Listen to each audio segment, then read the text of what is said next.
I just realized that a lot of people live in shame, and it can either destroy you, which it does most people when they live inside of shame or allow shame just to control their lives. You can either use shame to continue to do that, or you can like transmute the shame into the fuel that you need to get to where you ultimately want to go.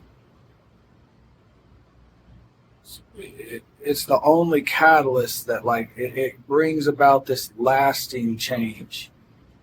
Once you understand the way shame works, you can use that. It's like getting angry.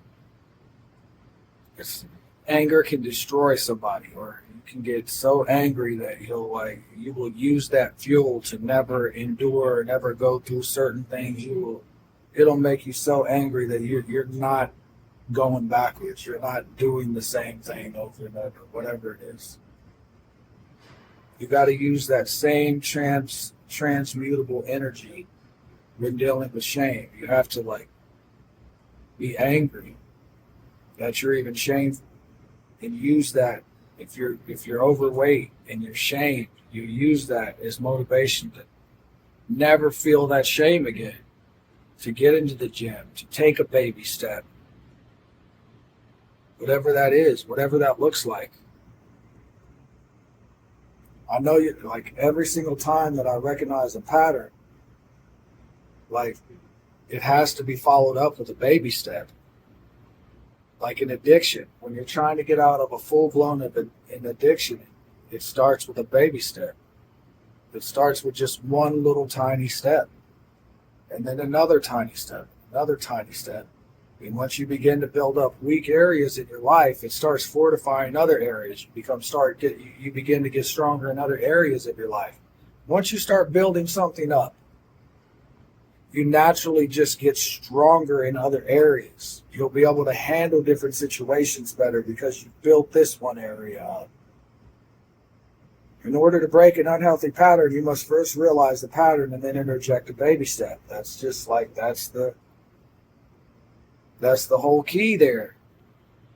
And then I find myself struggling with being sympathetic towards people when they just sit and complain. It's like I've conquered mountains. I have very little sympathy for people that won't even climb the hill. You're not even really attempting to climb the hill. You're looking at the hill and complaining about the hill. Meanwhile, I've conquered mountains. So it's a little hard for me to be sympathetic with that, even though I've been in that situation. But the difference is you come to that realization of that's just a hill, and I'm going to do whatever it takes to overcome the hill. And the hill is preparation for the mountain anyway. It's like if people realize the urgency we need to handle our business. If I were to sit here and say, I'm dying, I need to do all this stuff. People get a diagnosis. They feel like, they finally start doing all the stuff they wish they never would have, wish they could have did or would have did. They just start moving. They start doing. But the fact of the matter is we are dying. We're dying every single day, every single second, every time we wake up. So you can use that same analogy that you are dying and get to work, because you are dying every single day. You're dying, living in your shame, living in fear, living in doubt. You got to transmute all that stuff. You have to figure a way out that works for you. It's not a one-size-fits-all thing. Some of that stuff is some easy plug, some copy and paste shit. But a lot of it is experience, man. You're just going to have to go through it. And the number one thing that I keep telling my kids is, man, control what you can control. All that energy you're placing in the stuff that's out of your control could be spent in doing. Just doing. Not a lot of talking, just doing.